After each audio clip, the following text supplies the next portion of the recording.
What is তাকওয়া? তাকওয়া মানে কি? তাকওয়ার সংজ্ঞা অনেকে অনেকভাবে দিয়েছেন। আমি সরাসরি সাহাবাদের কাছ থেকে একটা সংজ্ঞা আপনাদের শোনাচ্ছি। ওমরে ফারুক রাদিয়াল্লাহু তাআলা আনহু উবাই ইবনে কাব রাদিয়াল্লাহু তাআলা আনহুকে জিজ্ঞেস করেছিলেন, ইয়া উবাই মা হুয়া তাকওয়া? হে উবাই, তাকওয়া কি? তাকওয়া কাকে বলে? উবাই ইবনে কাব তিনি প্রশ্নের উত্তর না দিয়ে উনিও আবার প্রশ্ন ছুড়লেন। তিনি বললেন, ইয়া আমিরাল মুমিনিন, আমা সালাকতা তরিকান যা শাউক?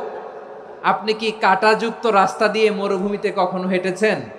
যে রাস্তার চারদিকে ক্যাকটাস, গুলমলতার কাঁটা, হেঁটেছেন? ওমরে ফারুক বললেন, নাম, হেঁটেছি। বালা, হেঁটেছি। কাইফা আমিলতা, কিভাবে হেঁটেছেন?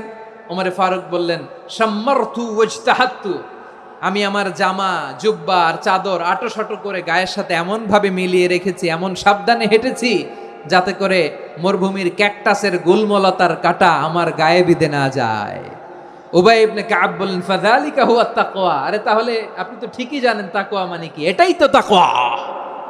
ওই রাস্তা দিয়ে যেভাবে হেঁটেছেন, পুরো দুনিয়ার জিন্দেগিটা এইভাবে সাবধানে চলার নামই হচ্ছে তাকওয়া। চিল্লায় বলো ঠিক কিনা? এই দুনিয়াতে পাপ পঙ্কিলতা থাকবে, শয়তানির হাতছানি থাকবে, অপরাধ প্রবণতা থাকবে, নফসের খায়েশ থাকবে, অন্যায়ের হাতছানি থাকবে। সব কিছুকে দলে মুচড়ে পেছনে ফেলে সাবধান হয়ে এই দুনিয়ার সিরাতুল মুস্তাকিমের পথে চলতে হবে। যেই রাস্তা শুরু হয়েছে দুনিয়াতে, শেষ হয়ে গিয়েছে আল্লাহর জান্নাতের ভেতরে। চিল্লায় বলেন ঠিক কিনা? আমার প্রিয় চাপাই নবাবগঞ্জের ভাইয়েরা, এটার নামই তাকওয়া। উবাই ইবনে কাব বললেন, ও আমিরুল মুমিনিন, ওই কাঁটাযুক্ত গুলমলতার রাস্তার মধ্যে ঠিক যেমনি সাবধান হয়ে আপনি হেঁটেছেন, এই দুনিয়ার বুকে ওই সাবধান হয়ে চলার নাম হলো তাকওয়া। সুবহানাল্লাহ।